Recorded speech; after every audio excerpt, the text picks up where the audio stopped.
요한복음 41번째 시간입니다. 우리 제목 같이 한번 읽어볼까요? 시작. 내가 왕이니라. 손유일을 한다면 내가 왕이니라. 내가 왕이니라. 이런 의미죠. 이거 제 말이 아니고요. 예수님 말씀이에요. 예수님이 직접 하신 말씀입니다. 자, 일단 먼저 설교를 좀 더 들어가기 전에 우리 지난 2주간 동안 지난주 무슨 주일이었어요? 추수감사 주일이었어요. 사실은 추수감사 주일은 교회력에는 들어가지는 않는 절기이긴 합니다. 역사와 전통이 있어서 우리가 귀하게 드리는 모범이 되는 예배지만 우리 지난 그것도 2주간입니다. 둘째 주, 셋째 주, 넷째 주니까 감사주간으로 말씀을 여러분들에게 증거했습니다. 다 기억하시겠지만 잠깐만 짚어보는 게 참 유익할 것 같아요. 우리는 첫 번째 시편 4편 말씀이었어요. 이 구절이었는데 기억이 나시죠? 시작. 주께서 내 마음에 두신 기쁨은 그들의 곡식과 새 포도주가 풍성할 때보다 더하니이다. 내가 평안히 눕고 자기도 하리니 나를 안전히 살게 하시는 이는 오직 여호와시니이다. 아멘. 아멘. 전 특별히 이 7절 말씀을 참 좋아해요. 7절을 참 좋아해요. 그들의 포도주가 그들이 가지고 있는 눈에 보이는 재산인 거죠. 눈에 보이는 현물이 그들에게 많은 것보다 내게 주신 기쁨이, 하나님께서 내게 주신 기쁨이 더 크다라고 고백하는 이 고백의 언어가 얼마나 좋은지 몰라요. 그리고 우리가 지난주에는 누가복음 17장 문둥병자 이야기를 살폈는데 혹시 몇 명의 문둥병자였는지 기억나시나요?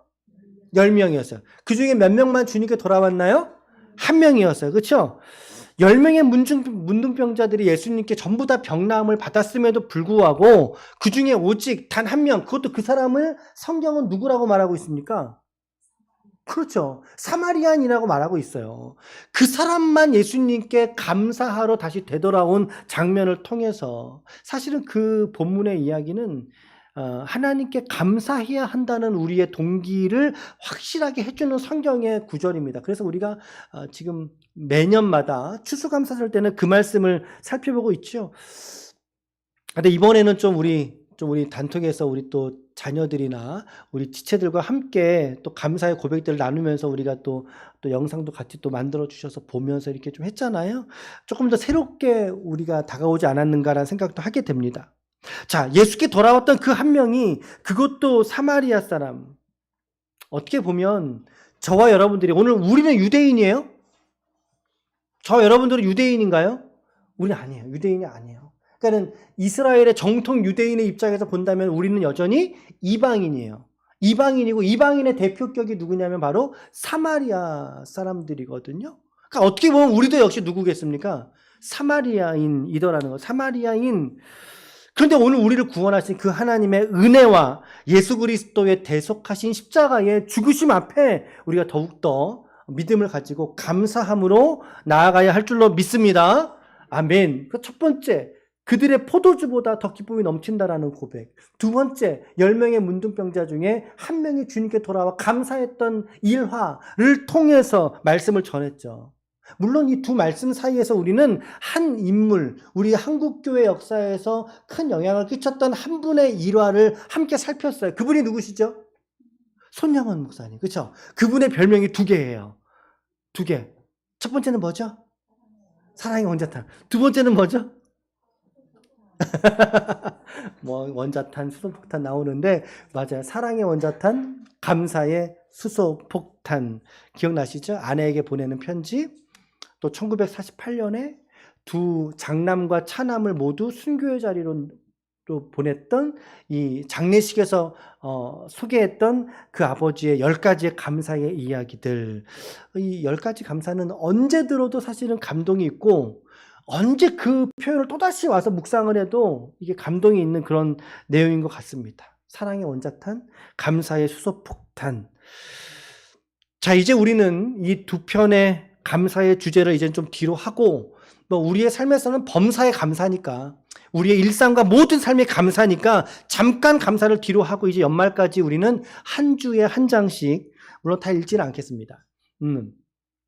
핵심적인 메시지만 좀 뽑아서 설교를 하고요. 그리고 성탄절과 송구영신이 남아있어요. 오늘 11월 마지막 주인데, 벌써 여러분 이제 올해도 한 달밖에 안 남았어요. 이제 내년 되면 여러분들이 한 살 더 드십니다. 좋으세요? 안 좋으세요? 이제 한 달 남았는데, 그래요. 성탄절하고 송구영신으로 올해의 말씀을 정리해 보려고 합니다. 여기 또 그래서 요 트리는, 대림절, 다음 주일부터 대림절을 4주간 지키게 되고요. 한 주씩 초를 키도록 하겠습니다. 초가 5개가 놓여져 있는데 4개씩 한 주씩 키고요. 마지막 성탄절 때는 이 초를 킬 수 있도록 그렇게 하겠습니다. 그래서 이것은 예쁘라고 한 게 아니라 여러분 들어오시면서 아이고 예쁘다가 아니라 빛으로 오신 예수 그리스도를 바라보게 하는 그런 우리의 가시적인 그런 도구에 불과합니다. 그래서 여러분들이 늘 언제나 특별히 대림절 기간 동안 여러분들이 들어오시면서 예수 그리스도를 바라볼 수 있기를 바라요. 하여튼 그런 시간들이고 이제 지나서 성탄절을 지나게 될 것이고요. 송구영신입니다. 자, 오늘은 교회력으로 무슨 주일일까요? 퀴즈가 아니고 여기 지금 주보에 있습니다. 오늘은 아까 광고도 했잖아요. 오늘은 교회력으로 어떤 날인가요? 아니 이거 한번 크게 읽어보실래요? 시작. 왕이신. 그래요. 오늘은 왕이신 그리스도의 주일이에요. 왕이신 그리스도의 주일. 우리 개혁교회들은요, 우리 특히 장로교단, 우리 합동 측은 이 교회력을 지키지 않습니다, 여러분. 잘 지키지 않아요. 왜냐하면 이 교회력이라고 하는 것이 바탕은 천주교회에서 이제 유래가 됐고 워낙 영향을 크게 받았기 때문에 우리가 어떤 의미에서는 우리가 이 카톨릭의 어떤 그런 부패한 신앙에서 우리가 개혁되어 나왔기 때문에 우리를 개신교라고 말하잖아요. 그렇기 때문에 교회력을 우리 특별히 합동교단들은 잘 지키지 않는 경우가 많이 있어요. 그런데 저는 그렇게 생각하지 않거든요. 저는 개인적으로 생각했을 때는 교회력이라고 하는 이 교회 안에서의 역사와 전통은 나름대로 의미가 있다. 이게 나쁘거나 이렇게 유익하지 않거나 그러면 저도 안 하는데, 근데 우리는 지금 매년마다 사실은 이 교회력을 저는 여러분들에게 소개해드리고 있어요. 물론 이것을 아주 적극적으로 지키는 입장도 아니에요. 설교가 이거에 딱딱딱 맞춰서 간다든지, 목회 프로그램에 이거에 맞춰서 간다든지 그러진 않잖아요. 소개해드리면서 소극적이라고 볼 수도 있지만 적극적이지도 않지만, 그러나 이 교회력을 의미를 되새겨보자라고 하는 의미에서. 그러니까 우리 장로교는 크게 두 가지 교단으로 양분되어 있어요. 장로교단은 합동교단과 통합교단이 있는데, 통합 측 교단에서는 이 교회력을 아주 철저하게 지킵니다, 여러분. 철저하게 지켜요. 그래서 총회 차원에서 이 교회력을 이렇게 지켜라 라고 성서 일과라고 하는 내용이 내려와요. 그래서 그 내용들로 통합 측, 또 특별히 감리교단 같은 교단들은 이 교회력을 잘 지켜가고 있어요. 그래서 우리가 무한정 부정적인 것으로만 취급할 게 아니라 이 중에 의미가 있고 또 메시지가 있고 이 중에 긍정적인 측면을 우리가 가져다가 지켜간다면 이것은 오늘 저와 여러분들의 신앙의 유익이 될 줄로 믿습니다. 네, 그래요. 자, 그래서 이제 오늘이 무슨 주일이냐면 왕이신 그리스도의 주일이에요. 엊그제 강도사님한테 문자가 왔어요. 주보를 하시다가, 목사님 이번 주 주일 교회력을 어떻게 할까요? 왕이신 그리스도의 주일이에요. 그리고 다음 주 주일부터는 대림절입니다 라고 보냈더니 강도사님이 저도 아는데요, 목사님 입에 안 붙어서 좀 생소해서 이걸 어떻게 넣을까요 말까요를 이제 문자를 주죠. 아니 강사님 괜찮아요. 우리 넣으셔도 돼요. 이제 말씀을 드리고 이제 교회력으로 표시를 했는데요. 왕이신 그리스도의 주일은 한 해의 교회력을 닫는 역할을 하는 주일이에요. 이게 무슨 말이냐면 교회력은요. 제가 여러분들에게 말씀드렸듯이 교회력의 시작은 대림절로부터 시작하는 거예요. 그러니까 우리의 양력의 시작은 1월 1일로 시작하지만, 그러나 교회력의 시작은 대림절 첫째 주로 시작을 해서 한 해 동안 쭉 가게 되거든요. 대림절로 시작하게 되는 이 교회력. 근데 이 교회력의 내용을 잘 보시면 전부 다 한 분과 연관되어져 있어요. 한 분의 생애하고 연관되어 있어요. 누구의 생애일까요? 예수님의 생애. 그렇죠. 예수님의 생애와 관련된 교회력의 주기를 지금 표현해주고 있거든요. 이걸 조명하고 있는 거예요. 그래서 우리는 대림절을 지나면 성탄절, 성탄절을 지나면 주현절, 주님이 이 땅 가운데 나타나셨다라는 거죠. 주현절, 그리고선 사순절, 그리고 사순절 끝에 부활절, 부활절 이후로 성령 강림절, 성령 강림절 이후로 오순절이라고 하는 절기가 쭉 가요. 그래서 한 해의 절반 이상은 오순절이에요. 성령 강림 후 몇 번째 주일, 이런 식으로 지키다가 마지막 주일을 바로 왕이신 그리스도의 주일로 지키는 거예요. 예, 우리는 교회력의 결론은 뭐냐면 예수가 오늘 우리의 생애 속에, 모든 생애 속에 오직 예수가 참된 누구시다? 왕이시다 라고 하는 거를 선언하는 거예요. 선포하는 거예요. 그러니까 교회력은 철저하게 마지막 주일인 왕이신 그리스도의 주일로 초점 있게 진행이 되어져 왔다는 사실인 거죠. 그래서 우리가 예수님의 초림, 오심을 예비하고 준비하는 대림절로 시작한 한 해는, 믿음의 한 해는 결국에는 예수가 우리의 왕이시다라고 하는 것으로 도장을 꼭 찍는 거예요. 그래서 이 주일로 교회력은 마감을 하고 있는 것입니다. 이해가 되시죠, 여러분? 예, 대림절로 시작한 한 해가 예수님의 이 왕이시라고 하는 이야기로 마감이 된다라고 하는 것이에요. 그래서 너무나 기가 막히게도 오늘 말씀이 본문의 내용에서 이 왕이신 그리스도의 주일을 더욱이 예수께 선포하는 이러한 내용의 맥락이 오늘 본문 안에 있어요. 그래서 어제 이제 설교를 강사님이 전해드렸더니 강사님이 목사님 제목을 보니까 내가 왕이로소이다 그거잖아요. 그러니까 목사님 이게 지금 주제 설교인가요? 아니면 요한복음 41번째인가요? 이제 그걸 물어보셨어요. 요한복음 41번째예요. 그런데 그 내용이 예수님이 왕이시다라고 하는 증거를 오늘 분명하게 성경이 우리에게 하고 있다라는 거죠. 저도 묵상하면서 깜짝 놀랐습니다. 야, 이렇게 예수님이 왕이시구나. 예수님은 온 세상의 구주가 되시고 온 만물의 왕이신 줄로 믿습니다. 오늘 저와 여러분들의 포기하지 않을 우리의 신앙 고백이에요. 아멘, 아멘, 아멘. 자, 그럼 이제 본문을 지금 우리 18장을 좀 다뤄볼 수 있도록 할게요. 자, 18장 앞에 있는 장은 몇 장이죠? 17장이에요. 그 17장의 내용은 어떤 내용이죠? 한 가지의 이슈밖에 없어요. 17장은 그게 무엇이었습니까? 예수님의 중보기도. 예수님의 기도 여러분 기억나시죠? 17장은 그래서 여러분들 성경책에 보면 어때요? 색깔이 17장은 온통 빨간색입니다. 예수님이 직접 하신 말씀들, 특별히 기도문 형식으로 기록되어져 있기 때문에 그래요. 그런데 봤더니 우리가 이 예수님의 기도가 어때요? 막 중언부언하거나 여기 갔다 저기 갔다 하는 그런 기도가 아니었죠. 자기의 신세 타령하는 기도입니까? 예수님의 기도가? 아니에요. 주님의 기도는 자신의 어떤 결핍, 문제 상황을 하나님 해결해 주십시오라고 하는 그러한 기도가 아니더라는 거예요. 주님의 기도가 어떤 기도였습니까? 1절 말씀, 17장 1절 말씀 같이 읽을 수 있는 분 같이 읽읍시다. 시작. 예수께서 이 말씀을 하시고 눈을 들어 하늘을 우러러 이르시되 아버지여 때가 이르렀사오니 아들을 영화롭게 하사 아들로 아버지를 영화롭게 하게 하옵소서. 세번역으로 보면 아버지 때가 왔습니다. 아버지의 아들을 영광되게 하셔서 아들이 아버지께 영광을 돌리게 하여 주옵소서라고 하는 기도문이에요.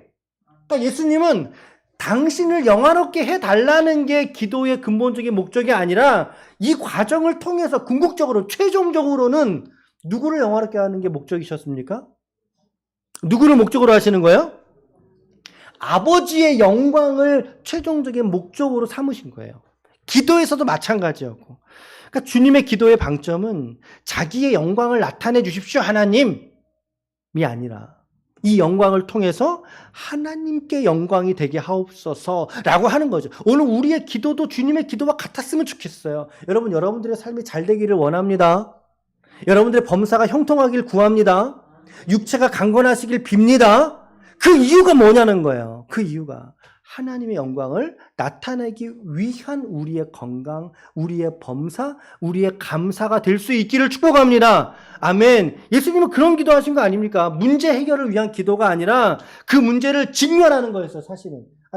피해갈 것 같으면 주님 이 잔을 피해 주십시오라고 말하고 그 자리를 도망치시면 되죠. 근데 주님은 그게 아니셨잖아요. 할 수 있거든 이 잔을 제게서 옮기시옵소서라고 하셨으나 그 잔을 마시지 않습니까? 주님의 기도는 달라는 기도가 아니었어요. 드리겠다는 기도였어요. 영광을 드리고 싶다는 기도였어요. 그죠? 오늘 우리의 기도의 모범을 보여주시는 것 같았어요. 이렇게 예수님은 자기 자신을 위해서 기도했고요. 그리고 두 번째로는 제자들을 위해서 기도했고요. 그리고 세 번째로는 더 놀라운 것은 제자들만이 아니라 오늘 지금의 우리를 위해서도 주님이 기도하셨다는 사실이에요. 그게 성경에 있어요. 20절, 21절이에요. 17장 20절, 21절. 시작. 내가 비옵는 것은 이 사람, 잠깐만요. 요거는 성경책 보지 마시고 요 앞에를 보고 읽으시면 조금 더 좋을 것 같아요. 제가 추가적인 내용을 좀 적어놨으니까. 네, 시작. 내가 비옵는 것은 이 사람들만 위함이 아니요 또 그들의 말로 말미암아 나를 믿는 사람들도 위함이니 아버지여 아버지께서 내 안에 내가 아버지 안에 있는 것 같이 그들도 다 하나가 되어 우리 안에 있게 하사 세상으로 아버지께서 나를 보내신 것을 믿게 하옵소서라고 말씀하셨단 말이죠. 이렇게 기도하셨어요. 여러분 이 기도가 누구를 위한 기도문입니까? 이게 제자들을 위한 기도문이 아니에요. 이거는 제자들의 말로 말미암아 예수를 믿게 된 사람들, 그 제자들의 복음의 전통이 오늘 우리를 예수 믿게 하는 이 자리로 이끌어온 거잖아요. 우리가 성경을 통해서 예수를 그리스도로 믿고 있잖아요. 그러니까 예수님은 지금 이 말씀을 통해서 우리를 위해서 기도하신 거예요. 저와 여러분들을 위해서 예수님 기도하셨다는 사실인 거죠. 요한복음 17장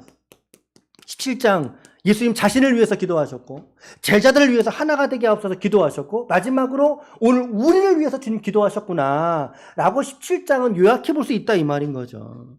예수님의 이 기도가 얼마나 귀해요 여러분. 정말 너무나 귀하세요. 주님의 기도가. 권면드리기는 부디 여러분들 새번역이라든지 이런 타번역으로 꼭 한번 요한복음 17장을 일독해 보시기를 권합니다. 부탁의 말씀을 드려요. 자, 이렇게 17장을 우리가 이제 접고 이제 18장으로 들어가는데 예수님 이제 잡히시는 거예요. 이제 18장은 잡히시는 거예요. 예수님께서 이렇게 기도하시고 난 다음에 예수님께서 제자들을 이끌고 지금 어디로 가시거든요. 어디로 가셨나요? 1절, 18장 1절 읽어봅시다.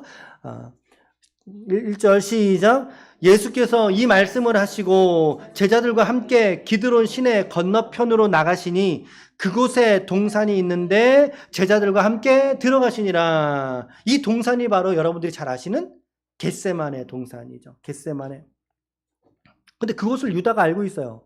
왜냐면 예수님께서 제자들을 가르치시기 위해서 그들과 함께 가서 기도도 하시고 거기서 기도회도 하셨던 그런 야외 장소예요.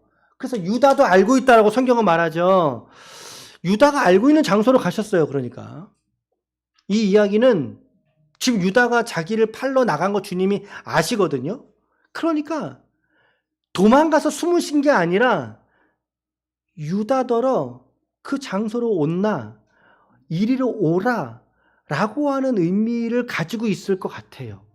저는 묵상하면서 그래 주님이 조금 좀 애를 썩이려면 유다가 모르는 장소로 이렇게 갔으면 유다가 찾는데 애를 많이 썼을 거 아닙니까? 시간도 들이고. 근데 그게 아니라 유다가 익히 유다도 알고 있는 곳으로 지금 가셨어요. 유다도 그리 오라는 얘기죠. 아니나 다릅니까? 이 유다가 가룟 유다입니다. 유다가 군대와 제사장들과 그리고 수하에 부리는 사람들 몇을 데리고서 예수를 잡아넘기려고 지금 어디로 갔어요? 겟세마네 동산으로 찾아 들어갔어요. 쳐들어갔어요. 무기를 가지고 칼을 가지고. 예수님 물으시죠. 누구를 찾아왔느냐? 누구를 찾는가? 나사렛 예수를 찾느니라. 실은 여러분 예수님의 고향은 어디예요? 예수님의 고향은 어디예요? 고향 태어나신 곳. 그렇죠. 유대 땅 베들레헴. 그러니까 엄밀히 말하면 나사렛 예수가 아니라 뭐라고 말해야 돼요? 베들레헴 예수라고 말해야 되는데 성경은 나사렛 예수라고 말하고, 그럼 왜 나사렛이라고 특정할까요? 그렇죠, 그렇죠. 나사렛에 유년기를 보냈고 나사렛에서 주 무대였기 때문에 나사렛이라고 하는 이름을 특정해서 예수를 지금 말하고 있는 거예요. 근데 엄밀하게는 나사렛 예수가 아니라 베들레헴 예수죠.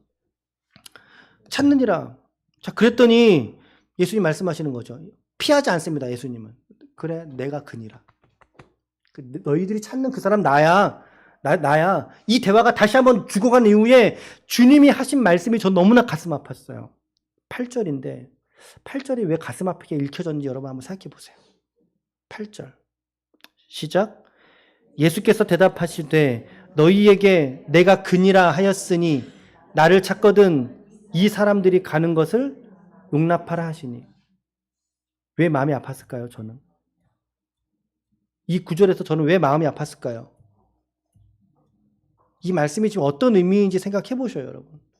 잘 읽어보셔요. 이 사람들이 가는 거는 허락해라. 주님의 말씀은. 너희들이 지금 찾는 사람은 누구다? 나지 않느냐. 나만 잡으면 되잖아. 그러니까 나와 함께 있는, 그렇죠. 이 사람들은 누구예요? 지금 제자들이잖아요. 몇 명이 있을까요? 그렇죠. 11명이잖아요. 이 제자들이 가는 거, 이 애들은 그냥 보내줘. 저는 여기를 지나면서, 묵상하면서 지나가면서 마음이 울컥했어요. 야, 예수님께서 지금 이 제자들을 끝까지 보호하시는구나. 너희가 찾는 사람은 나니까 나만 데려가면 되잖아. 얘네들은 보내줘. 아마도 이때의 제자들이 흩어진 것 같아요, 모양새가. 어쩌면 성경에 기록은 없지만 그 얘기를 하고서 예수님이 야, 오늘 가. 라고 주님이 흩을 수도 있는 거예요. 어떻게 보면. 주님이 이 제자들을 끝까지 사랑하시는 모습이지 않습니까? 물론 이제 성경은 이 또한 말씀을 응하게 하려 합니다라고 다음 구절 10절에서 말씀해 주곤 있지만, 그런데 이 행간에서 보여지는 예수님의 마음이 저는 와닿더라는 거죠. 바로 그때입니다. 바로 그때 이 베드로가 대제사장의 종인 이 말고의 귀를 가지고 있던 칼로 내리쳐서 귀때기를 떨어뜨려요. 이걸. 오늘 본문에서 요한복음에는 없지만 마태복음에서는요, 예수님이 이렇게 말씀하셨어요. 너 둬라. 칼을 쓰는 자는 뭘로 망한다? 칼로 망한다라는 말씀을 또 하셨죠. 그리고 누가복음에서는 그 떨어진 귀때기를 다시 말고의 귀에다가 붙여주셨어요. 근데 그 이야기는 일단 요한복음에는 없어요. 우리 성경 요한복음 지금은 없어요. 자, 그 얘기에 베드로는 이제 물러가게 됐죠. 물러가고 단독으로 예수님이 이제 잡히셔서 당시의 대제사장인 안나스에게로 끌려가게 됩니다. 예수님이 끌려가니까 차마 베드로는 또 같이 도망갈 수가 없던 거예요. 그래서 베드로하고 어떤 한 사람이 15절 읽어볼까요? 15절 시작. 시몬 베드로와 또 다른 제자 한 사람이 예수를 따르니 이 제자는 대제사장과 아는 사람이라 예수와 함께 대제사장의 집들에 들어가고. 이래서 베드로가 들어갈 수 있었구나. 보세요. 몇 명이 쫓아 들어갔어요? 성경은? 한 사람이 쫓아 들어갔어요? 말씀을 잘 보세요. 몇 명이 쫓아갔어요? 예수님을 지금 2명이죠. 한 사람은 베드로고 또 한 사람은 누구예요? 누군지 몰라요. 다른 제자 한 사람이, 여러분 그 밑에다가 가로하고 이름을 입력해 두세요. 사도 요한일 것 같아요. 거의 추정이 그렇죠. 근데 말씀해 보니까 이 제자는, 여기서 말하는 이 제자는 베드로를 말할까요? 다른 제자 한 사람을 말할까요? 맞아요. 다른 제자 한 사람이에요. 이 요한이 마침 대제사장하고 아는 사이인 거예요. 그래서 대제사장의 뜰에 이 2명이 들어갈 수 있던 거예요. 어떻게 탁 맞고 어떻게 들어왔습니까? 나 저기 아는 사람이에요. 이러고 들어갈 수 있었던 거죠. 베드로가 이제 어디까지 들어가냐면 뜰에까지 쫓아 들어갔는데, 그 뜰에서 베드로에게 오늘 사단이 벌어지게 된 거죠. 여종 하나가 말합니다. 야, 너도 이 사람의 제자가 아니냐? 라고 물었더니 베드로가 화들짝 놀라면 나는 아니야. 아마 손사래를 쳤을 것 같아요. 아니야. 자, 그리고는 또다시 또다시 우리가 오늘 읽은 성경이죠. 25절. 시몬 베드로가 서서 불을 쬐더니 다른 곳이에요. 아우, 나 여기 안 있을래? 좀 다른 곳으로 옮겼나 보죠. 옮겨서 있는데 묻되 너도 그 중에 제자가 아니냐라고 또 물었어요. 근데 그 자리에서 베드로가 또다시 부인하죠. 두 번째 부인이에요. 자, 그리고 세 번째는 26절, 27절인데 잘 보세요. 대제사장의 종 하나는 베드로에게 귀 잘린 사람 누구였어요? 말고의 친척이래요. 그러니까 아마도 예수님 잡던 자리에 있었을 가능성이 크죠. 그렇죠? 그 사람이 말하는 거예요. 야, 내가 너 그 동산에 겟세마네에 있는 거 내가 너 봤단 말이야. 내가 너 봤잖아. 너 나 몰라? 이랬더니 베드로가 이제 또 부인하니 세 번째 부인이에요. 여성에게 한 번. 그리고 아까 25절에서 한 번. 말고의 친척에게서 또다시 한 번. 세 번을 베드로가 부인하게 됩니다. 부인하게 됐더니 이제서야 닭이 울더라라고 성경은 기록되어져 있어요. 베드로가 예수님을 세 번이나 부인한 사건이 바로 이 대목에 들어 있었습니다. 자, 그리고 예수님이 빌라도에게 신문을 받으시는 장면을 우리가 읽은 건데 이 신문의 클라이막스는 무엇일까요? 빌라도가 묻는 질문은 무엇입니까? 네가 유대인의 왕이냐라고 물어요. 너가 유대인의 왕이냐? 다소 정치적 질문인 거죠. 너가 정말 쿠데타를 일으키려고 그랬냐?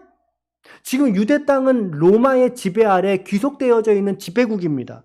그러니까 그 민족 안에 누군가가 내가 왕이야 이러고 일어나서 쿠데타를 일으키면 그건 반역이잖아요. 그러니까는 묻는 거예요. 빌라도는 너가 그런 일을 벌였냐? 그런 일을 벌이려고 했냐? 네 의도가 그거였냐? 너가 정말 유대인의 왕이냐라고 묻는 거죠. 예수님 묻습니다. 빌라도에게 물어요. 너가 그거 생각해서 한 말이니? 누구한테 들어서 한 말이니? 생각해서 한 말이라면 무언가 참된 진리를 가르쳐주기 위함이었을 것 같고 남에게 들어서 한 말이라면 그도 역시 정치적 입장이라는 걸 예수님이 파악하기 위한 질문이지 않았을까 싶어요. 빌라도가 스스로 하는 말이 아니었어요. 누군가에게 듣고서 예수님에게 당신이 왕입니까? 라고 물었거든요. 예수님은 결국엔 이렇게 대답하십니다. 주님의 답변이 36절이죠. 일단 36절 먼저 시작. 예수께서 대답하시되 내 나라는 이 세상에 속한 것이 아니니라. 만일 내 나라가 이 세상에 속한 것이었더라면 내 종들이 싸워 나로 유대인들에게 넘겨지지 않게 하였으리라. 이제 내 나라는 여기에 속한 것이 아니니라. 당신이 추구하는 그 나라가 이 세상 정부와는 전혀 다른 나라라는 것을 말씀하고 있어요. 이 대답은 빌라도의 질문, 너가 왕이니? 라고 하는 걸 피하기 위한 대답이 아니라 예수님이 정말 왕이신 그 나라가 어떤 나라인지를 빌라도에게 알려주기 위해서 말씀하신 거예요. 어떤 나라인가? 하나님의 나라가.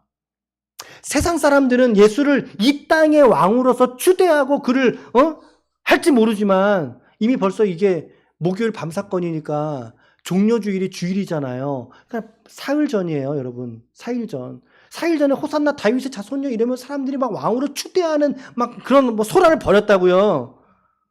그런데 주님의 이루실 나라는 그런 나라입니까? 정치적 나라가 아니잖아요. 그 나라는 이 세상에 속한 나라가 아니라고 예수님 말씀하고 계십니다. 만약에 그랬더라면 내가 제자들 통해서 너한테 이렇게 잡혀오지 않았을 거야. 빌라도가 이 말을 다 이해하지 못해요. 안타깝지만. 이해하지 못한 채로 다시금 묻습니다. 아니, 딴 말 하지 말고 너가 정말 왕이냐고 라고 물었을 때 주님의 답변이 37절입니다. 37절. 시작. 빌라도가 이르되 그러면 네가 왕이냐? 예수께서 대답하시되 네 말과 같이 내가 왕이니라. 내가 이를 위하여 태어났으며 이를 위하여 세상에 왔나니 곧 진리에 대하여 증언하려 함이로다. 무릇 진리에 속한 자는 내 음성을 듣느니라. 아이고, 제가 이 말씀을 이 37절을 다 펼쳐서 읽으면서 온몸에 전율이 쫙 흐르는 것 같은 그런 기분이었어요. 더욱이 오늘 무슨 주일이라고요? 여러분들도 좀 생경하시죠? 입에 붙지 않지요? 오늘 무슨 주일이라고요? 왕이신 그리스도의 주일. 누가 왕이시라고요? 그리스도. 예수. 근데 오늘 본문에서 하필이면 오늘 본문에서 예수님이 직접 하신 말씀이에요. 이게 왕이셔라고 말씀하셨어. 이게 아니라 직접 하신 말씀. 내가 왕이니라. 여러분들 예수님의 이 말씀이 뻥으로 들리십니까? 가짜로 들리십니까? 예수님이 직접 하신 말씀. 내가 왕이니라. 라고 말씀하신 구절은 여기가 유일해요. 여기가 유일해요, 여러분. 다른 공간 복음에 다 뭐라고 말했는지 아세요? 네 말이 옳도다 그렇게만 번역했어요. 네 말이 옳아. 근데 요한복음에서만 내가 왕이니라 라고 도장을 쿡 찍고 계시는 주님의 이 모습을 보여주고 있다는 거죠. 예수님의 이 말씀에 동의하시면 아멘 하시길 바랍니다. 아멘. 여러분, 주님은 오늘 우리의 왕이십니다. 오늘 직접 하신 말씀으로도 내가 왕이라 라고 말씀하셨고, 이 진리에 속한 자들이 이 말씀이 무엇인지 오늘 저와 여러분들은 분명하게 깨달을 수 있다는 것이죠. 그러니까 이 내 안에 속한 자들은 그러므로 내 음성을 듣느니라 아느니라 라고 말씀하셨어요. 이게 바로 목자와 양과의 관계성인 거죠. 음성을 알아요. 주님이 말씀하신 그 나라가 이 땅의 나라가 아니라 하나님의 주권이 선포되고 하나님의 주인으로 드러내는 곳이 하나님의 나라라는 것을 우리는 알아요. 그리고 오늘 우리의 일상이 이 하나님의 주권이 선포되는 삶의 자리가 되시기를 축복합니다. 아멘. 여러분, 하나님 나라는요, 예수가 왕이신 것을 선포하는 자리가 하나님의 나라예요. 그것이 하나님 나라예요. 이것이 우리의 선교의 이유가 여기에 있어요. 왜? 모든 지역, 모든 열방, 모든 땅에서 하나님의 주권이 선포되었음을 드러내는 것. 그것이 선교의 궁극적인 목적이에요. 가서 예수를 전하고 복음 믿고 예수를 믿게 하고, 그것이 단순하게 그것이 아니라 하나님 나라의 주권을 인정하게 되는 것. 아멘. 정말 오늘 말씀은 내가 왕이니라.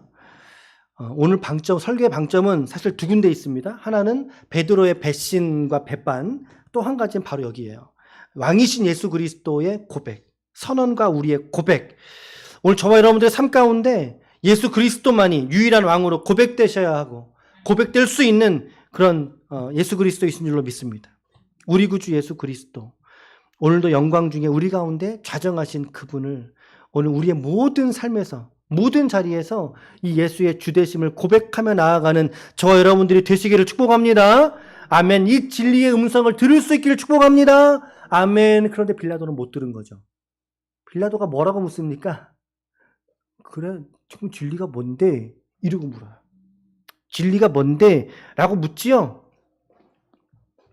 그의 앞에 진리 되신 예수가 있음에도 불구하고 빌라도는 끝까지 깨닫지 못한 채로 진리가 무엇이냐라고 하는 안타까운 질문 끝에 이제 19장에서 빌라도가 예수를 못 박게 넘겨주는 장면이 이제 나오는 거지 않습니까? 진리 안에 속하지 않으면 진리를 깨달을 수가 없다는 것입니다.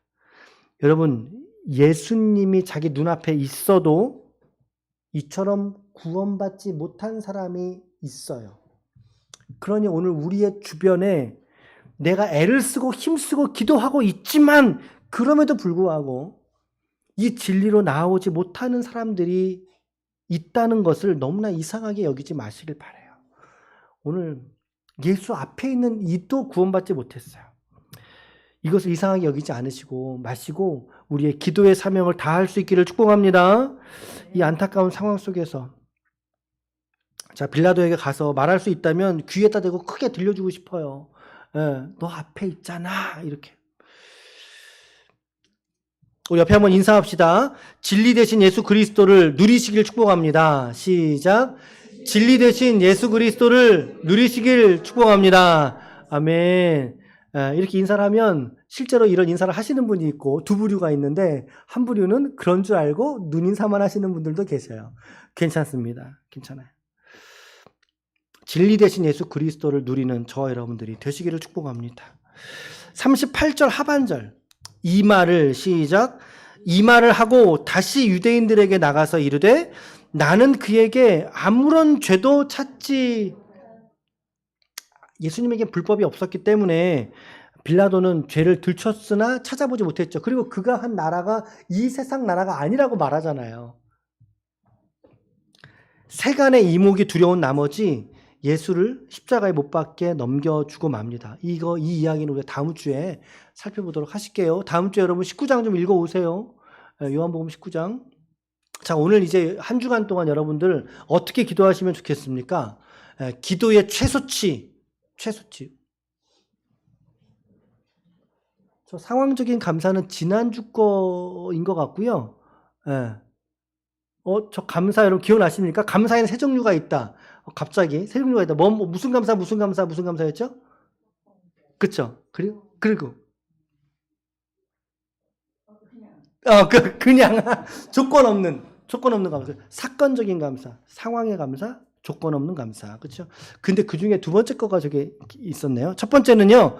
기도의 최소치 첫 번째는 시작. 주님을 모른다 하지 않고 아멘. 우리 이번 주간에 이제 우리 새벽 말씀으로 이제 호세아서 묵상을 시작을 했어요. 호세아서 이제 구약 성경의 소예언서 중에 한 인물이죠. 제가 정말 크게 은혜 받은 구절이 하나 있습니다. 그 구절을 세 번역으로 소개시켜 드리면 이런 구절이거든요. 호세아 3장 1절인데 주님께서 나에게 또 말씀하셨다. 너는 다시 가서 다른 남자의 사랑을 받고 음녀가 된 그 여인을 사랑하여라. 이스라엘 자손이 다른 신들에게로 돌아가서 건포도빵을 넣은 빵을 좋아하더라도 나 주가 그들을 사랑한 것처럼 너도 그 여인을 사랑하여라 라고 하는 이 구절이었어요. 3장 1절에 있는 이 말씀. 하나님은 이스라엘과 유다를 결국에는 심판에 넘겨주십니다. 왜? 공의의 하나님이시니까. 그러나 그들을 끝까지 붙들고 포기하지 않으시고 그들의 이름을 바꿔주셔요. 하나님의 사랑이 드러나시거든요. 비록 우상에게 넘겨져서 신앙의 절개를 잃어버린 바 되었을지라도 하나님은 여전히 이스라엘을 사랑하신다라는 거죠. 내가 그 이스라엘을 사랑한 것처럼 너도 너를 떠나서 다른 창기가 된 그 여인을 너도 사랑해야 된다 라고 말씀하시는 이 하나님의 이 사랑의 말씀 얼마나 귀합니까? 오늘 제자들에게 이보다 더 큰 사랑을 삶의 현실 속에서 드러내 주신 게 예수님이지 않습니까? 주님의 그 사랑의 헌신, 그래 나만 데려가 얘네들은 그냥 둬. 얼마나 감동스럽습니까? 예수님의 그 사랑의 헌신을 하셨던 이 사랑의 수혜를 받았던 이 제자들이지 않습니까? 그 중에 수제자로서 가장 많은 역할과 동행을 감당했던 사람 이 베드로의 부인은 여러분 생각해 보세요. 내가 예수님을 배반하지 않겠습니다라는 약속을 베드로가 했거든요. 베드로가 했는데 성경을 잘 읽어보시면 베드로와 다른 제자들이 함께 그 약속을 합니다. 예수님 앞에. 그러니까는 이 베드로의 부인이 보여주는 것은 결국에 베드로만 부인했다는 거예요? 아니면 다른 제자들 전부 다 부인했다는 거예요? 그래요. 제자들이 전부 다 부인했다는 거예요. 베드로는 닭이 울기 전에 조금 더 양보해서 닭이 2번 울기 전에 3번을 부인하지 않습니까? 하나님의 신실한 사랑을, 예수님의 신실한 사랑을 이처럼 부인함으로, 배반함으로 드러냈던 이 베드로의 모습. 마치 하나님의 사랑을 배신했던 이스라엘처럼, 오늘 예수님의 신실한 사랑을 부인했던 베드로처럼, 그리고 더 나아가 그 사랑 앞에 여전히 온전히 순종하지 못하고 온전히 결단하지 못하고 살아가는 우리들처럼 하나님은 오늘도 저와 여러분들을 사랑하셔서 우리의 삶의 자리로 내려오셔서 우리에게 묻고 계십니다. 말씀하고 계십니다. 내가 오늘 너랑 함께 걷기를 원해. 내가 오늘 너랑 함께 살아가기를 원해. 목사님 그 말씀 어디서 들려주시는데요? 우리가 얼마나 주님을 배신하고 십자가에 몇 번의 못을 박아야 우리가 신앙의 철이 들어갈까요, 여러분? 신앙의 철이 어떻게 하면 들 수 있을까요? 이번 주간 한번 이 교훈을 묵상해 보시길 바라요. 나 주님을 배신하지 않고 신앙에 철든 사람으로 주님과 동행하기를 원해 라고 하는 기도, 신실하게 동행하는 삶이 되게 하여 주옵소서. 라고 기도하시길 바라요. 기도의 최소치입니다. 최소치. 두 번째 기도 제목은요. 시작. 왕이신 예수 그리스도를 더욱 찬양하며 드높이는 삶이 되게 하소서. 오늘은 왕이신 그리스도의 주일로서 한 해의 교회력을 점찍는 날입니다. 마지막 날입니다. 이날 우리의 삶의 마지막이라 할지라도 우리가 포기할 수 없는 믿음의 선언은 무엇일까요? 바로 그렇죠. 마태복음 16장 16절. 그리고 또한 예수가 왕이시라고 하는 우리의 신앙의 고백, 이 결연한 고백, 타협하지 않는 신앙의 모습들이죠. 예수가 왕이시다. 한번 여러분, 우리 한번 좀 크게 한번 외칠까요? 예수님이 나의 왕이십니다. 시작! 예수님이 나의 왕이십니다. 아멘. 예수님은 나의 왕이십니다. 우리의 인격과 우리의 삶의 고백 안에서 여러분 이것에 동의하십니까? 예수님은 진정한 우리의 왕이십니다. 신앙생활이라는 것은 내 삶 속에 참된 주인이 누구냐? 주인 싸움이에요. 나이냐? 아니면 하나님이 나의 주인이시냐라고 하는 그 싸움이죠. 결국에 예수님이 나의 왕이시다라는 이 고백은 우리의 일상과 삶에서 드러날 수밖에 없는 거 아니겠습니까? 예수가 왕이시라면 우리는 그분의 음성을 듣는 삶을 살아야 됩니다. 그분의 음성은 우리에게 보이신 하나님의 말씀 안에서 우리에게 날마다 들리시고 계신다는 것을 잊지 않으시길 축복합니다. 예수가 왕이시라고 우리가 고백하는 것이 진정이라면 우리의 삶의 결정권을 하나님께 좀 더 드려야 됩니다. 우리의 삶의 주권을 예수님께 더 이양해 드려야 됩니다. 예수님께 넘겨드릴 때 비로소 우리는 예수가 진정한 내 인생 가운데 왕이시다라고 고백할 수 있다는 거예요. 오늘 성경은 예수님은 그래 내가 왕이야 라고 말씀하셨어요. 조금 더 다르게 표현할까요? 그래 내가 너의 왕이야. 내가 너의 왕이야 라고 말씀하셨어요. 오늘 여러분들에게 오늘 주님의 말씀은 강력한 억양으로 오늘 말씀하신 것 같습니다. 내가 너의 왕이야. 주님은 우리 교회의 왕이시고 주님은 내 가정의 왕이시고 주님은 내 인생의 참된 왕이십니다. 아멘. 우리 이번 한 주간도 함께 이 두 가지의 기도 제목 붙드시길 축복합니다. 주님을 모른다 하지 않고 신실하게 동행하는 삶이 될 수 있도록 왕이신 예수 그리스도를 더욱 찬양하며 높이는 내가 왕이니라 말씀하신 예수님의 영광을 여러분들의 삶의 일상과 자리에서 드러내시는 이 목적을 가지고 일상을 살아내시는 저와 여러분들이 모두 다 되시기를 예수님의 이름으로 간절히 축원합니다. 아멘. 축원합니다. 우리 이 시간에 같이 함께